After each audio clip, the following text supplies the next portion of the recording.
From beautiful beaches to luxurious homes, Longboat Key really has it all. But is it worth moving here?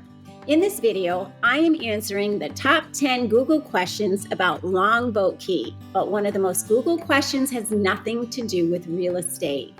I'll be answering that one by the end of the video, but let's just say it involves a few familiar faces. I'm Gina Ursini, a local real estate broker and a resident for over 30 years. I've helped many people find their Longboat Key home, and I'm here to answer any questions you might have about our beautiful barrier island. So let's get started with question 1. Is Longboat Key a wealthy area? Yes, it is regarded as one of the most affluent barrier islands, but can you afford to live here? I have a video on can you afford to live on Longboat Key, and I think you're going to be surprised at the answer, so I encourage you to check it out. The cost of living on Longboat Key is higher than the national average, but it is a reflection of our luxury market and the pristine location. When you cross over that bridge into Longboat Key, you enter into calm and sophistication. You're going to find multi-million-dollar homes along both the beach and the bay. And we do have a variety of home styles here. You're going to find anything from Mediterranean homes to coastal contemporary homes to modern homes. Wealth here, though, is not defined by the price tag. It's more defined by the lifestyle and our natural beauty. Residents will describe it as a quiet luxury. We have uncrowded beaches, we have no large department stores, and we have very little nightlife. It's just how our residents like it, though. We have a mix of professionals, we have entrepreneurs, and we have retirees that are drawn to the slower pace of life here.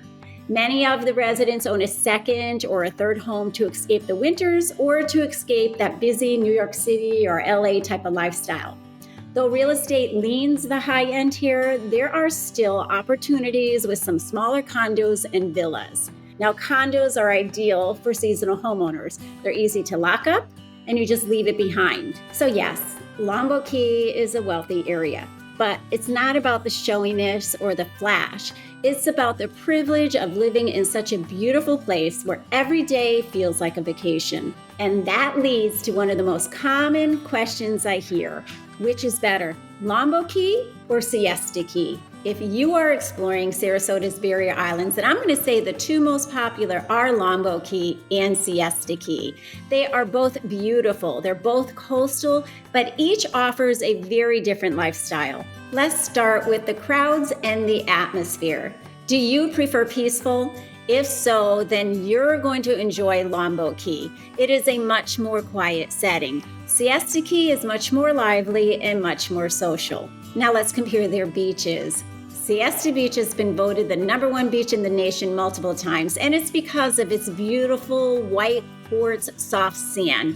Longboat Key, though, also has some beautiful sand, and it is perfect for long walks along the beach. The outdoor activities for both areas include biking and kayaking, paddleboarding, and jet skiing. But one thing Siesta Key does have on their beaches that Longboat Key does not have are volleyball courts. When it comes to shopping and dining, Longboat Key keeps it pretty simple. We have some boutiques, and we have galleries, we have nail salons, we have hair salons. The new Bristol Commons is going to have a new independently owned furniture store, which is the first on the island.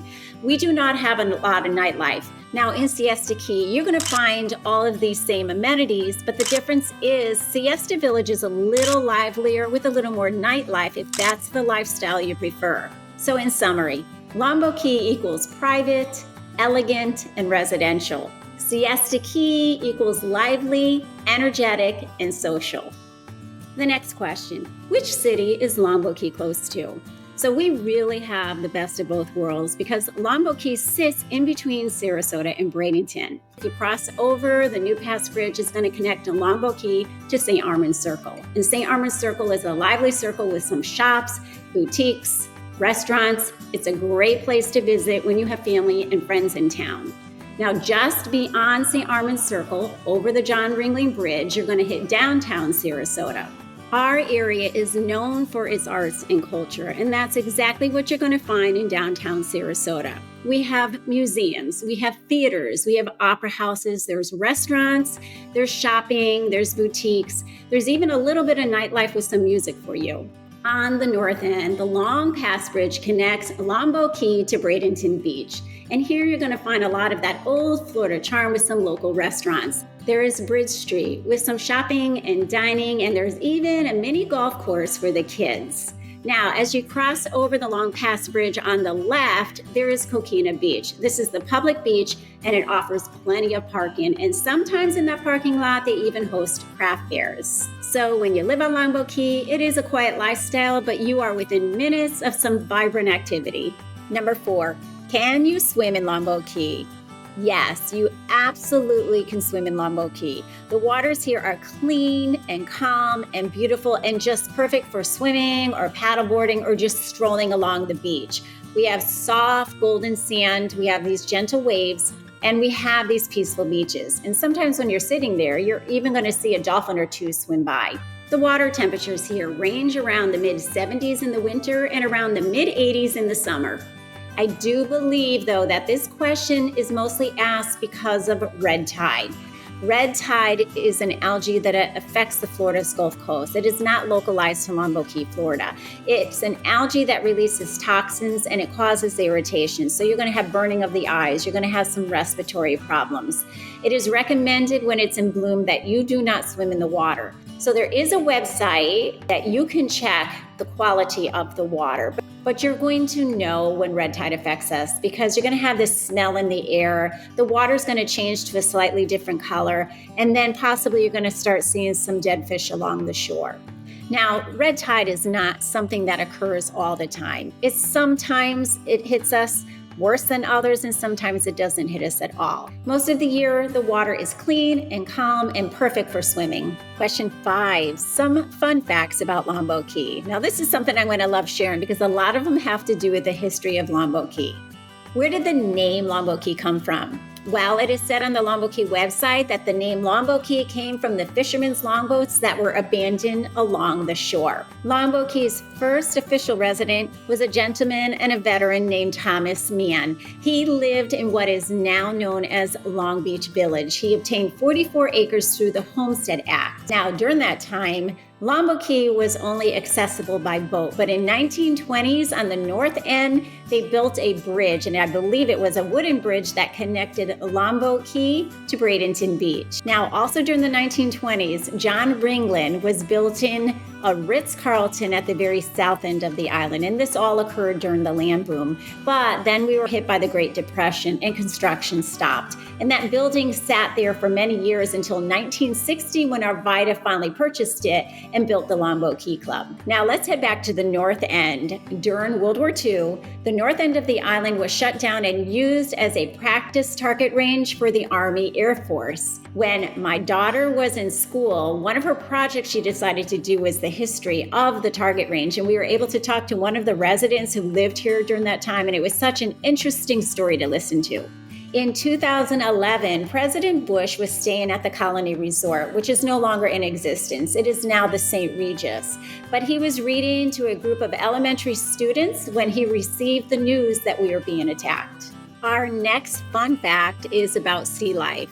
We have sea turtles that nest on our Longboat Key shores from May through October, and we are known as one of the largest nesting sites in Florida. And if you're to stroll the beaches during this time, it's very interesting to see because Mote Marine will go out there and they'll tape off the areas in which they lay the eggs and they put the stakes in the ground. And on these stakes is information about that specific turtle. And it could be something like how many eggs that turtle laid or how many of those actually hatched.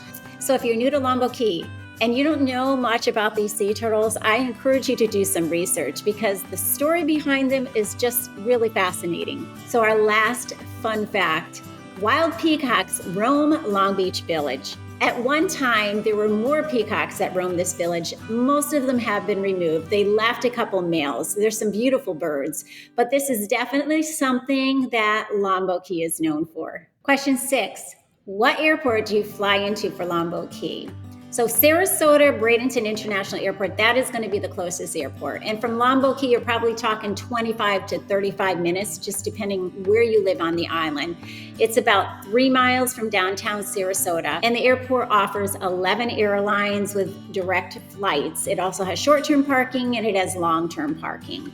Now, if you need another option for an airport, there is going to be Tampa International Airport, which is about an hour to an hour 15 minutes north of Longboat Key. This airport is definitely going to offer more options and some more direct flights. Now, if I had to choose an airport to use, I would definitely choose Sarasota International Airport because for 2 reasons. It is definitely the most convenient and the most stress-free option. Question 7, what is the crime rate in Longboat Key?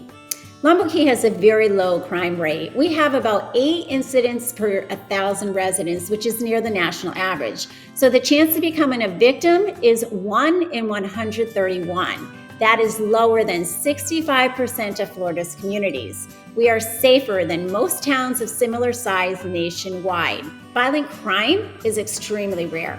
Our property crime rate is about 8 per 1,000 residences, which is low for a coastal community in Florida. Now, how they control that crime is we have cameras positioned at both ends of the island. So when someone comes on the island and they leave about 10 minutes later, the police know that they probably came on just to drop off a delivery. Now, several years back, there was a violent crime in the community, and within days, the police were able to apprehend the suspect because they accessed the cameras, they were able to tell who came on the island during that time, and they were able to identify the person who committed this crime. If you are finding this information helpful, would you please hit that like and subscribe button so that others who are looking for information on Longboat Key can find this channel? Number 8, does Longboat Key flood during storms? Longboat Key, like any barrier island, can experience flooding during severe weather events, but the extent really does depend on the age of the home and the elevation of the home. Most of the homes that saw damage during our recent storms here were older properties. They were built long before the new FEMA flood maps and modern building standards went into effect. Now, these homes tend to sit lower, which obviously makes them more vulnerable. In contrast, new construction homes built to today's standards fared very well, often with no structural damage at all, and in most cases the impact was limited to the landscaping or exterior cleanup and not to the home itself.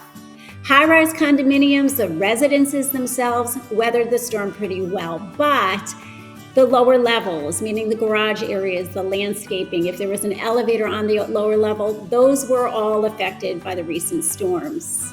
The new FEMA flood maps show a general reduction of about 2 feet in the base flood elevation across much of Longboat Key. Now, this is good news because if you are building a home, this does save you on the building costs, plus it also protects your home.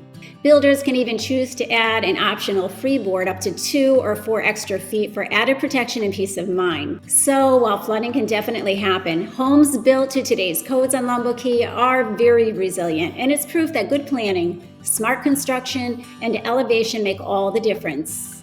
On to question number 9. Are there manatees in Longboat Key? Yes, there are plenty of manatees in Longboat Key. They are most active from April through October in the warm, shallow waters, so you're often going to see them in the bays and the canals. Now, in my experience, the best viewing is at the entrance of Emerald Harbor. And when you pull into this community, off to the left, you're going to see a little pull-off area for your car, and you can get out of your car and watch them swimming around in that canal. Now, I've also lived in Sutton Place, and at the back of the condos along the bay, I would see them as well. Another community that I see them quite often is the Bay Isles community. Now, this is just another reason of why Longboat Key is so special. Do you remember me saying that Longboat Key is not about the wealth, but it's about the natural beauty? And this is definitely part of it. Question 10, do celebrities live on Longboat Key? Yes, several celebrities have lived or live here. Longboat Key's privacy and beauty attract many notable names. First, there is Joe Perry from Aerosmith. He lives part-time behind the gates at the Longboat Key Club.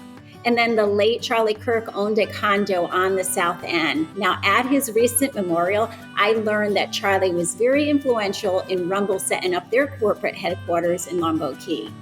There's also Michael Kors, who owns a waterfront estate on the north end of Longboat Key. And then Stephen King at one time rented a home over several years in Longboat Key, and that is where he wrote his novel, Duma Key, before moving to Casey Key. Celebrity or not, everyone is drawn to the peace and beauty and charm of Longboat Key. So these are the answers to the top 10 questions about Longboat Key, Florida. Again, if you're thinking about making a move to Longboat Key, my information is on the screen below and in the description. I've helped many buyers find their Longboat Key home, and I would love to help you as well. If you are continuing your search, then you might want to check out my video on the future of Longboat Key real estate. Until then, I hope to show you around our beautiful coastal community.